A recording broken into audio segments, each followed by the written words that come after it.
안녕하세요. 이슈이시다 시간입니다. 오늘은 한국 문재인 정부가 추진 중인 종전선언에 관한 이야기 전해드리려 합니다. 종전선언이란 아주 간단히 말해 휴전 상태인 6.25 한국 전쟁을 종전, 말 그대로 끝내자는 소린데요. 이제 70년이나 된 휴전 상태를 막 내리고 남한과 북한이 평화롭게 지내자라는 겉으로 보기엔 문제없어 보이는 주장입니다. 하지만 종전선언은 한국이 그냥 하자고 해서 할 수 있는 게 아니죠. 무엇보다 전쟁 상대국인 북한이 종전을 위한 조건을 충족시키고 자기 자신들도 종전하고 싶다고 나서야 하는 건데 김정은 정권이 맞장구 친 적 있나요? 맞장구는커녕 니네가 뭔데 극한 소리를 하간 가소롭다는 반응이죠. 전사자 4만 3천 명, 말 그대로 피 철철 흘리며 대한민국 망하지 않도록 싸워준 미국 역시 지금 김정은이 대놓고 핵이다, ICBM이다 이런 식으로 위협하고 있는데 종전이라뇨? 북한 위한 종전선언을 왜 해줍니까?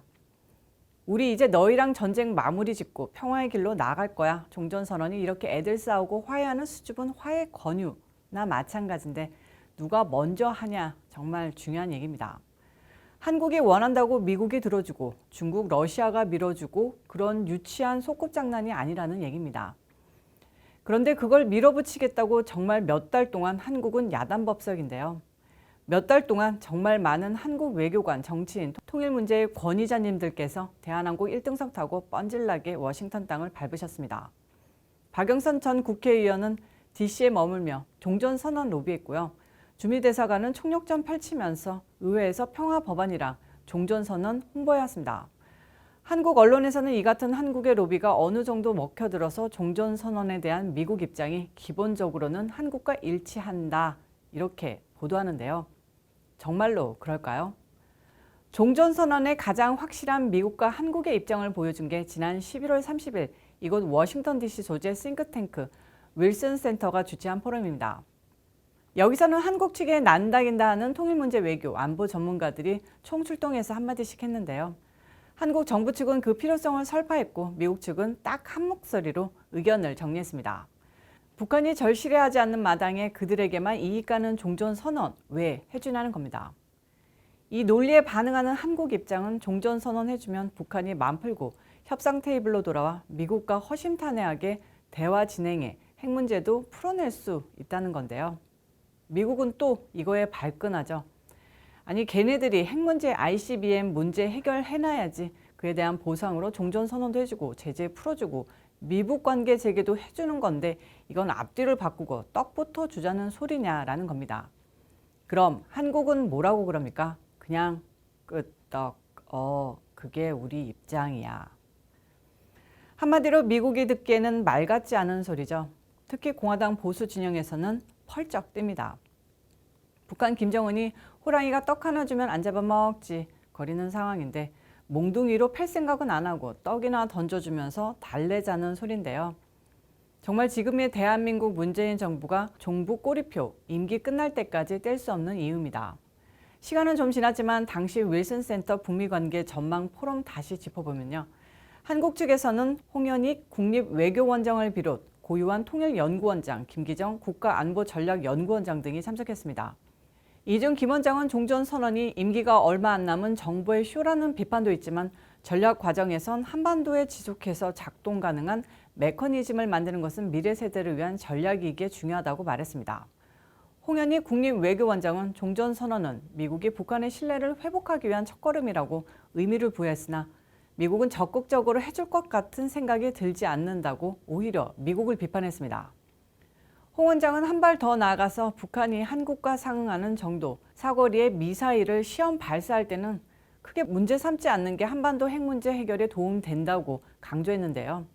북한의 탄도미사일 발사에 특히 민감한 미국 조야에 도전적 발언을 던진 셈이어서 파장이 일기도 했습니다. 한국 패널들의 발언에 미국 싱크탱크 관계자들은 대부분 반박했습니다. 데이비드 맥스웰 미국 민주주의 수호재단 선임연구원은 종전선언은 파국으로 가기 쉽고 한미국익에서 봤을 때 위험한 부분이 있다고 지적했고요. 브루스 클링너 헤리티지 재단 선임연구원은 대북 제재와 관련해 북한이 지속해서 유엔 결의안을 위반하고 있다는 점을 거론한 뒤 장거리 탄도미사일 ICBM을 발사하지 않았다고 칭찬하는 것은 오늘 살인하지 않았으니 잘했다라는 것과 같다면서 제재는 유엔 안보리 결의와 국제법 이행을 위한 것이라고 말했습니다. 이 같은 상황을 한마디 사자성어로 하자면 동상이몽이죠. 미국이 종전선언과 미북 관계 회복을 북핵이 핵포기를 선언할 경우 부여하는 선물 보따리로 규정하는 반면 한국은 이를 북핵 문제 및 장거리 탄도미사일 개발을 포기시킬 선결 조건으로 생각한다는 겁니다. 종전선언과 더불어 한국은 연방의회에 계류 중인 한반도 평화법과 미북 이산가족 상봉법도 밀어붙이고 있습니다. 한반도 평화법안과 미북 이산가족 상봉법은 북한과 중국을 이롭게 할 뿐이고 이들 법안이 통과되면 궁극적으로 유엔 군사령부를 해체하고 주한미군을 철수시키는 데 악용될 것이라는 경고가 보수 우파의 주장인데요. 한국 정부는 종전선언한다고 주한미군이 왜 나가느냐고 순진한 척 펄쩍대지만 막상 종전선언하고 나서 좌파 시민단체들이 총궐기하면서 전쟁 끝났는데 왜 미군이 우리 평화로운 한반도에 주둔하는 건가요? 감성몰이하고 광화문에서 미군 물러나라 몇 번 데모하면 미군 나가게 됩니다. 알 거 다 알면서 시위대 굴리는 거 프로인 분들이 순진하게 왜 그러시는지 모르겠습니다. 자, 한국의 종전선언 로비가 본격적으로 시작됐던 건 지난 9월 문재인 대통령의 유엔 총회 연설 직후입니다. 그 당시 뉴욕타임스퀘어 전광판에 문재인의 종전선언에 속아서는 안 된다라는 주장이 무려 36시간 동안이나 실리면서 전 세계의 관심을 모은 바 있습니다. 전광판 광고는 하와이에 본부를 둔 보수 우파 싱크탱크 원코리아 네트워크가 기획했는데요. 오늘 코메리칸 TV 이슈이스다에서는 OKN 워싱턴 지국장 이현승 씨를 모시고 이런 주제로 이야기 나눠보겠습니다. 이 국장은 2014년 탈북하고 그 이후 미국으로 망명하셨는데요. 김정은 비자금을 조성하는 노동당 39호실 산하 해운회사 부대표를 지낸 고위급 탈북자입니다. 현재는 OKN 지국장 이외에도 동생분과 평화탄이라는 유튜브 채널도 운영하면서 열심히 활약하고 계십니다. 그럼 이번 주의 스페셜 인터뷰 지금 시작합니다. 큐. 네, 오늘 스페셜 인터뷰에서는 탈북 인사이자 유튜버로도 활동을 열심히 하고 계신 OKN 이현승 지국장님 모셨습니다. 현재 한국 문재인 정부는 임기 말에도 불구하고 종전선언을 적극적으로 지금 밀어붙이고 있는 상황인데요. 지금 이슈가 되고 있는 종전선언에 대해서 이야기 한번 나눠보도록 하겠습니다. 안녕하세요. 안녕하십니까. 초대해 주셔서 감사합니다. 네, 먼저 구독자 여러분들께 본인 소개와 미국에 정착하게 된 이유 간단하게 한번 소개해 주시죠. 저는 2014년 10월 가족과 함께 탈북을 해서 망명을 한 이현승이라고 합니다. 저는 이제 북한에서 29년간 살았고 북한의 금성학원, 평양 외국어학원, 그리고 북한에서 자원 입대를 해서 군에서도 3년 3개월 복무를 했었습니다.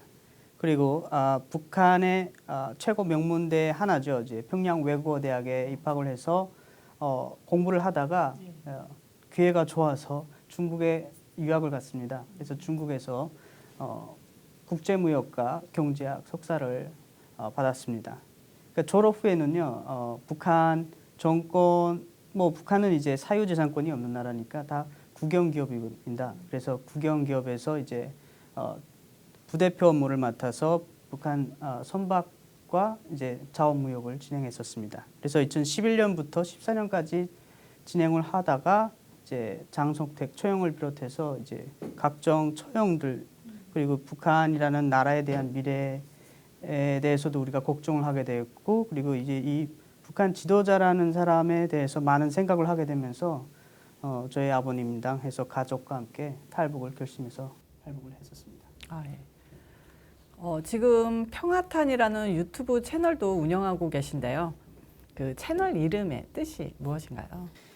저희가 이제 평해튼이라는 채널 이름을 짓게 된 것은 사실은 평해튼이라는 용어는 이제 서방 세계의 그 기자분들이 평양에 갔다가 그 고층 건물이 맨하튼처럼 이렇게 올라가는 걸 보고 그래서 평양과 맨하튼을 합쳐서 평해튼이라고 이름을 지었는데 저희가 그 이름을 채널명으로 달 때는 이제 평양도 맨하튼 같은 이제 자유로운 도시가 되기를 원했고 그리고 이제 사실은 평양의 맨하튼에 살고 있는 사람들이 북한 사회를 이끌어가는 엘리트라고 볼 수 있습니다. 그래서 저는 이제 그 사람들도 뉴요커들처럼 자유를 느끼고 또 그들이 앞장서서 북한 전역에 자유를 이끌어주길 바래서 사실은 평해튼이라고 채널 이름을 달았고 이 채널의 기본 목적은 이제 북한 사회에 대해서 좀 더 깊이 있게 우리 구독자분들하고 또 미국의 전 세계 이제 구독자분들에게 왜 북한 정권이 억압적인 정권이고 이 북한 정권이 평화와 인권을 개선할 수 없는지 그런 걸 좀 더 자세하게 알려드리고 싶어서 채널을 운영하게 됐습니다. 그 외에도 제가 뭐 평해튼 채널은 영어 채널인데요. 그 한국어 채널도 이현승의 북한 인사이트라는 채널도 운영을 하고 그리고 지금 현재 일하고 있는 원코리아 네트워크 OKN에서도 유튜브 채널을 운영하고 있습니다. 미국에서는 현재 문재인 정부의 종전선언 로비 작업이 한국 외교 관계자, 정치인들은 물론이고 동포들로 구성된 민주평통 등을 통해서 전방위적으로 전개되고 있습니다. 이에 대해서 탈북 인사로서 어떤 입장이신지 그리고 반대하신다면 가장 큰 이유는 무엇인가요? 저희가 이제 종전선언을 추진하는 문재인 정부나 이제 또 순수하게 지지하시는 분이 있는지는 모르겠습니다. 근데 저희가 볼 때는 종전선언이라는 것은 사실은 우리가 북한에 그 어떤 변화가 있을 때 그리고 북한이 실질적으로 인권이나 핵무기나 그리고 자유에 관해서 국제사회의 표준적인 국가가 됐을 때 하는 것이 가장 바람직하다고 생각을 합니다. 예, 제가 뭐 유명 인사분 우리 마틴 루서 주니어 킹 박사님이시죠. 그분도 평화라는 것은 긴장이 없는 상태가 아니고 모든 사람들을 위한 정의가 돼야 된다고 이제 규정을 하셨습니다. 그러니까 북한에 정의가 없는데 어떻게 종전이 이루어질 수가 있지? 저희가 생각할 때는 그렇게 생각합니다. 그리고 문재인 정부가 추진하는 종전선언이 사실은 그분들의 이론은 매우 어떻게 보면요. 지금 막 그 가상화폐 시장에서 말도 안 되는 이론을 끌어다가 사기를 치려고 하는 막 투기꾼 같은 이제 그런 모습을 보여주고 있습니다.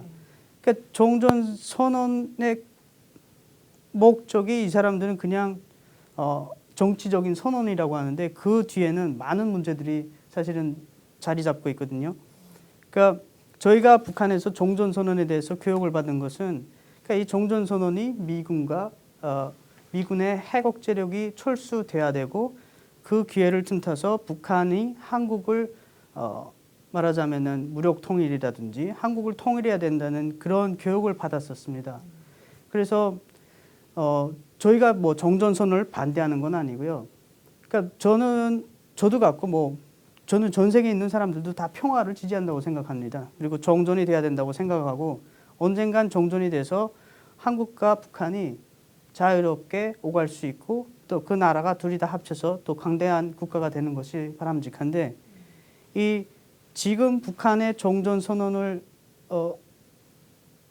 그러니까 이제 문재인 대통령이 지금 북한이나 뭐 한국, 중국, 미국이 다 종전을 원한다고 그리고 원칙적 합의를 했다고 하는데 저는 북한은 미군의 철수를 바라는데 종전에 과연 바랄까?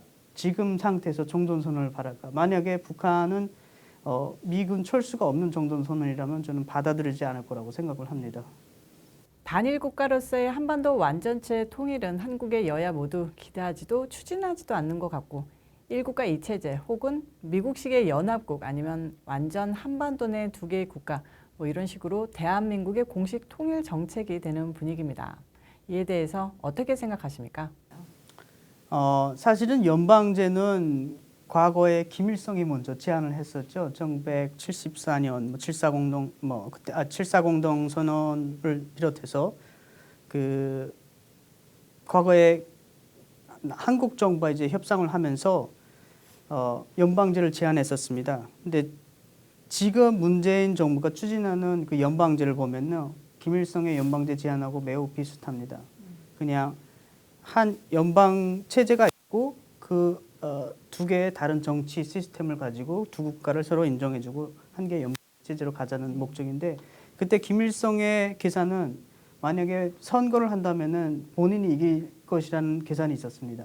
왜냐하면 한국에도 많은 북한 지지 세력이 있다는 걸 파악을 했었고 또 그때 당시에는 뭐 북한이 경제적으로 우세했다고 합니다. 그래서 김일성은 그런 자신감이 있었기 때문에 그런 제안을 했었고, 근데 그 제안을 지금 문재인 정권이 하는 거 보면서 저희가 오랫동안 정치적 대립을 해왔습니다. 그리고 한국은 계속 뭐 북한하고 지금 우리는 이념적 대결은 끝났다. 그래서 북한은 이미 이념적 대결에서 패했기 때문에 상대가 안 된다고 자부심을 느끼고 있지만 북한은 아직도 한국과 이념적 대결을 하고 있고 그 이념적 대결 때문에 핵무기와 인권 그리고 자유에 대해서 그렇게 보수적으로 그리고 그 폐쇄적인 정권을 운영하고 있습니다. 그러니까 지금 우리가 홍콩만 봐도 두 개의 다른 정치 체제가 존재할 수 없거든요. 이거는 서로 누가 먹고 먹히냐의 싸움이지 두 개의 체제가 공존하는 것 자체가 저는 말이 안 된다고 생각합니다. 그래서 저희가 희망하는 거는 가장 우월한 자유민주주의 시장경제 시스템으로 통일이 돼서 뭐 연방제가 아니라 그 단일 국가가 되는 것이 더 바람직하다고 생각하고 만약에 연방제에 대해서 토론을 할 수 있다면은 북한이 경제적, 정치적, 문화적 소양을 높일 때까지 북한의 자체적인 그 운영을 좀 허락을 해서 그들이 수준이 올라서면은 그때 통일이 되면은 아무래도 한국의 이 통일 비용에 관한 이 부담이 줄어들지 않을까 그렇게 생각을 합니다.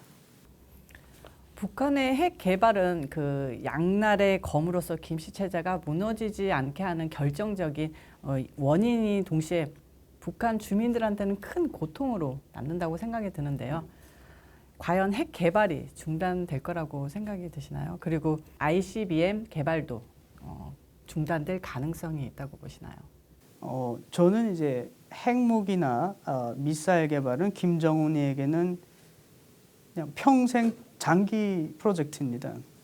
정권을 유지하기 위한 가장 강력한 수단이고요. 북한도 핵무기에 대해서 여러 번 언급을 했습니다. 핵무기는 우리가 뭐 몇 푼의 달러와 바꿀 수 있는 협상 아이템이 아니다고. 그리고 가장 핵을 포기 못하는 것이 김정은 체제가 핵무기를 자기의 체제의 최후 보루로 생각하고 있고 그리고 또 하나는 김정은이 핵무기 업적을 최대의 업적으로 국내에서 이렇게 선전을 하고 또 주민들한테 교육을 하고 있습니다. 그래서 생각해 보면은 어느 지도자가 자기의 최대 업적을 무너뜨리면서 포기하면서 그것을 포기할까? 또 핵이라는 방어적인 수단이라고 하지만 이거는 최상의 공격 수단이기도 하거든요. 그래서 핵은 사실은 두 가지 용도를 다 가지고 있습니다. 일단 유사시 미군이 철수하면은 그거로 한국을 위협할 수도 있고요. 한국을 위협해서 말하자면 항복을 받아내는 것이죠. 그러니까 아까 종전선언에서도 제가 말씀을 다 못 드렸지만 사실은 종전선언은 김일성이 먼저 발의한 아이디어거든요.